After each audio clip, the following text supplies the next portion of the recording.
Jujutsu Kaisen é, sem dúvida, um dos animes mais bem feitos da história.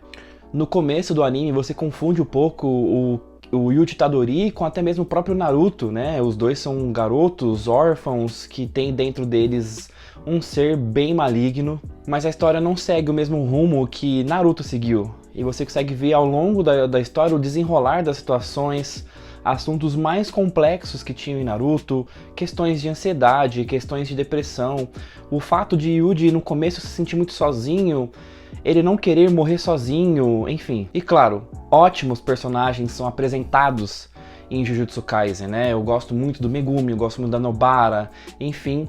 E o personagem que a maioria gosta de Jujutsu Kaisen é o Satoru Gojo. Enfim, eu gosto muito do próprio Yuji Itadori, eu gosto muito da tríade, né, que faz os protagonistas, né, que é a Nobara, que é o Megumi. Mais pra frente tem lá o Yuta Okkotsu, que eu acho que é assim que fala o nome dele. E o personagem que as pessoas mais gostam de Jujutsu Kaisen, e de fato um dos personagens mais fortes da história dos animes, é ele, Satoru Gojo. Ou então o auto-intitulado O Mais Honrado. E eu quero falar um pouco sobre ele, sobre o próprio Gojo. Eu quero usar o Yuji em um outro tema, mas hoje eu quero falar sobre o Satoru Gojo. Você já parou para pensar teologicamente sobre o Gojo?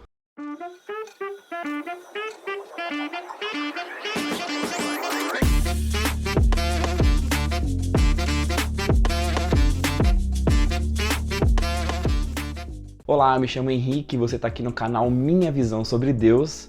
Bom, como vocês perceberam, hoje eu quero falar sobre o personagem Satoru Gojo do anime Jujutsu Kaisen. Bom, e é claro, como estou falando nos outros vídeos, se você não conhece sobre o personagem, eu vou dar uma breve introdução sobre ele até chegarmos no ponto principal do vídeo. E é claro, você pode acabar recebendo aqui ou ali alguns spoilers sobre Jujutsu Kaisen.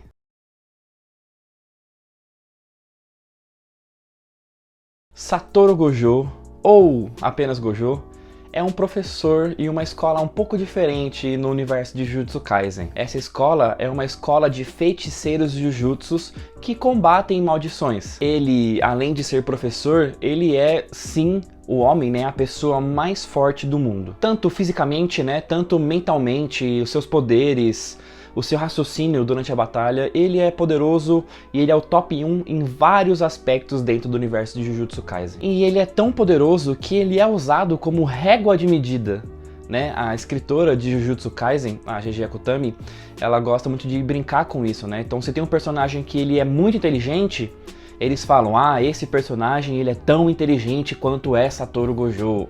Se tem algum personagem que é rápido, eles colocam, esse personagem é tão rápido quanto é Satoru Gojo. Então ele é uma medida de poder dentro do universo de Jujutsu Kaisen. Bom, e por que Satoru Gojo ele é professor numa escola, né? Enfim, se ele é o homem mais forte do mundo. Ele é um feiticeiro Jujutsu e ele quer mudar o alto escalão, o pensamento que o alto escalão tem sobre o mundo, sobre maldições, sobre os feiticeiros Jujutsu. E tem um momento ali que ele decide que o ensino é a forma mais demorada, mas a mais eficaz de mudar o mundo. Então Satoru Gojo, o mais honrado, né, o homem mais forte do mundo, decide se tornar professor na escola de Jujutsu. E toda a trama de Jujutsu Kaisen está atrelada ao Yuji Itadori, o protagonista, que eu disse no começo do vídeo. E justamente o próprio Yuji tem o Satoru Gojo como professor dele. Yuji vai ter um vídeo só pra ele mais pra frente pra falar sobre um tema, mas eu quero falar sobre o professor dele, que é justamente o Gojo. Enfim, Satoru Gojo ele é o mais forte e isso não é subentendido, né? Todo mundo sabe disso. Os inimigos, os aliados, né? Tanto que tem alguns momentos que tem certos inimigos que só aparecem depois que o Gojo acontece algumas coisas com o Gojo e ele não consegue atuar ali como um feiticeiro Jujutsu.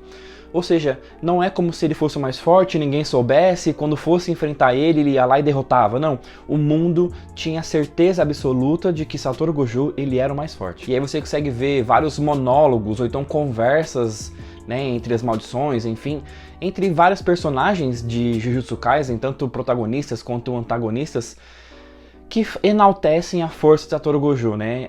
O anime não tenta esconder que as pessoas temem e admiram o Gojo. O Gojo, ele é forte, ele é muito forte, acho que vocês entenderam o que eu quis dizer até agora, né? Mas em vários momentos parece que a força dele não é o suficiente, falta alguma coisa.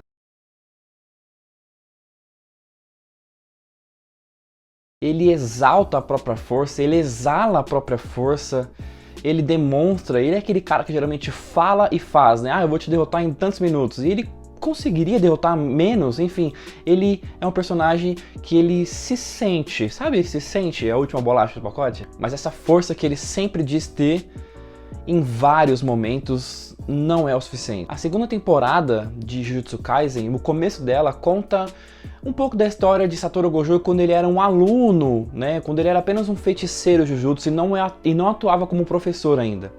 Ele recebeu a missão de proteger uma garota chamada Riko Yamanai. E essa garota, ela era muito importante para um personagem dentro de Jujutsu Kaisen, né? Que manteria um legado desse personagem, né? Eu não quero entrar em detalhes para não dar um spoiler muito grande, mas ela nasceu e seria responsável por manter uma outra pessoa viva. Vou deixar assim, então quem conhece sabe, quem não conhece vai assistir lá Jujutsu Kaisen para entender. Enfim, né, essa garota, né, a Riko Yamanai, ela foi escoltada por dois dos maiores feiticeiros Jujutsu da época, né?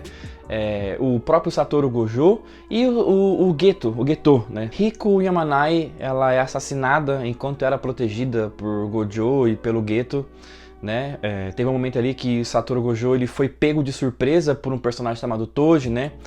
Então, mesmo ele sendo mais forte e conseguindo lidar com aquela situação, essa desatenção dele, né? Ele sabendo que poderia resolver tudo qualquer hora, fez com que ele perdesse a luta e, enfim, né, mais pra frente Riko Yamanai foi assassinada e não cumpriu o papel que ela deveria cumprir. Em outro momento também nós vemos o Satoru Gojo, ele enfrentando uma maldição que eles falam que é uma maldição de nível especial chamado Jogo, que até ao contrário de Gojo, né, tanto que quando eu assisti a primeira vez eu imaginei que seria tão forte quanto Gojo por conta dessa troca de nomes, né.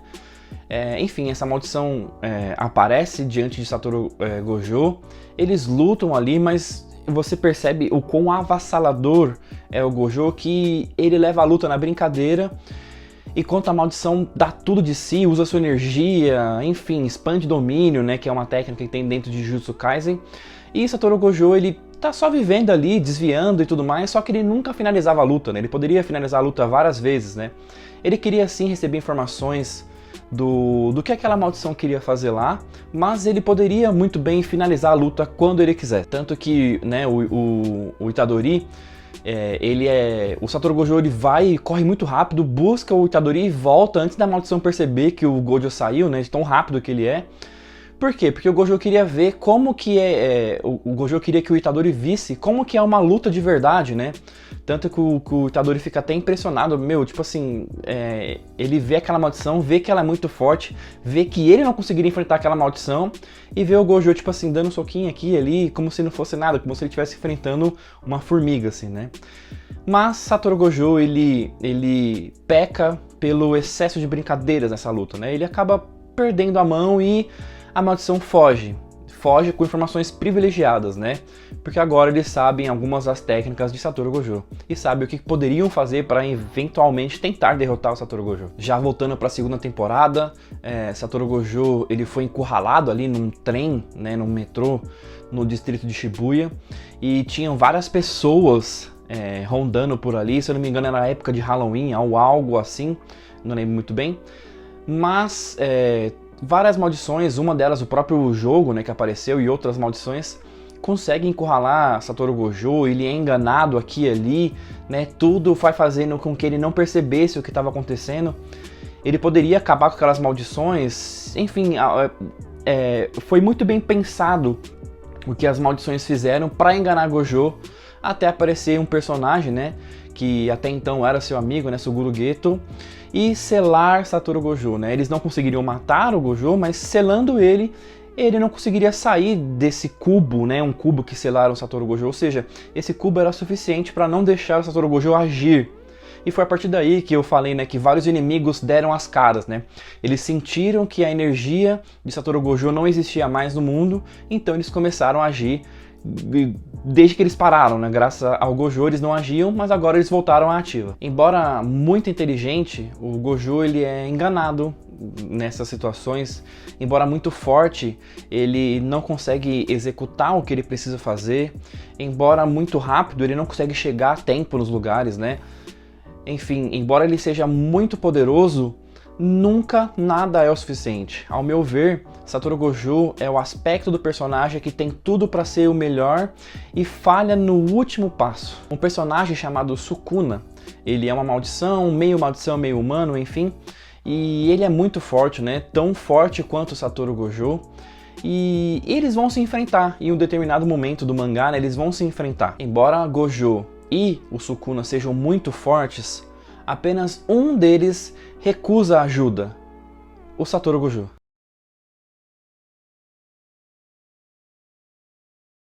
Sukuna, embora muito forte, ele reconhece a força do seu adversário e não tem problema nenhum em um determinado momento deixar a luta virar um 3 contra 1, né? Ele consegue 2 aliados para enfrentar Satoru Gojo. E Satoru Gojo teria muitas pessoas para poder ajudar ele ali, mas ele prefere lutar sozinho. Ou seja, né, 2 personagens fortes, 2 personagens inteligentes, mas um desses personagens tinha um ego muito acima do normal, e esse era Satoru Gojo. Embora ele fosse muito forte, ele não estava entendendo o que estava acontecendo, né? Ele não percebia o que poderia acontecer. Porque ele sempre tem esse aspecto de achar que ele vai conseguir resolver as coisas em 1 segundo. Satoru Gojo foi morto, tendo muita força, tendo muita inteligência, mas tendo poucos feitos. A força de Satoru Gojo foi o principal obstáculo para o seu ego. Satoru Gojo foi o próprio inimigo em diversas vezes. Ele não conseguiu se derrotar para conseguir derrotar outras pessoas. No capítulo 12 da segunda carta aos Coríntios, o apóstolo Paulo fala um pouco sobre fraqueza. Ele fala sobre ter espinhos na carne que o limitavam, enfim. Mas Paulo relata que isso aconteceu para que ele não ficasse soberbo. Então, acompanhe comigo aí, 2 Coríntios, capítulo 12, versículos 7 ao 10. Portanto, para evitar que eu me ensoberbecesse, foi-me colocado um espinho na carne, um anjo de Satanás, para me atormentar. 3 vezes supliquei ao Senhor que o afastasse de mim. Mas ele me respondeu: minha graça é tudo do que você precisa, meu poder opera melhor na fraqueza. Portanto, agora me orgulho das minhas fraquezas, para que o poder de Cristo possa agir por meio de mim. É por isso que estou feliz em fraquezas, em insultos, em necessidades, em perseguições, em angústias, por amor de Cristo. Pois, quando sou fraco, então é que sou forte. Paulo então diz que nós somos mais fortes quando estamos na fraqueza, porque quem sustenta a nossa fraqueza e quem nos dá força é Deus. As nossas falhas, elas são provenientes da nossa natureza humana, isolada e pecaminosa, mas a nossa força e quem nos redimiu é Jesus. E a força que vem de Deus supera todas as nossas expectativas. Satoru Gojo, o mais honrado, o mais forte de Jujutsu Kaisen, falha constantemente. Falha ao ponto de quase sempre não ser o suficiente. Satoru Gojo tinha a força que Paulo fala que queria ter. E Paulo também diz que se ele tivesse essa força, ele seria soberbo. E é a soberba que agarra Satoru Gojo como nunca ninguém o agarrou antes. Que não sejamos como Satoru Gojo, que confia muito na própria força e nunca faz nada, mas possamos ser apóstolo Paulo, que, enfim, embora esse espinho na carne e essa fraqueza, a soberba de seu coração foi retirada e agora ele entende que ele pode fazer mais quando a força dele não vem dele, vem de Cristo. Que possamos ser sustentados pela mão forte de Deus e seu abraço carinhoso e deixemos a nossa soberba de lado. Possamos entender que nem sempre seremos fortes pela nossa própria força. Satoru Gojo sempre confiou nas próprias mãos, nos próprios braços e habilidades, e como disse, não tem muito sucesso no que ele faz, mas apóstolo Paulo, embora todos os problemas que ele estava passando, hoje tem o legado que nós temos dele. Sejamos menos Satoru Gojo e mais apóstolo Paulo. Cristo opera melhor na fraqueza.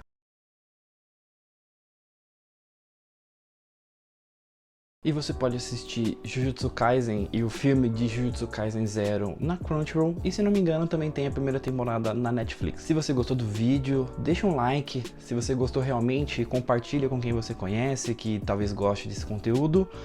Ou deixa aqui no comentário sugestões de novos temas de vídeo. Vou deixar o link das minhas redes sociais aqui também no campo de descrição. Muito obrigado por assistir o vídeo até aqui e até mais.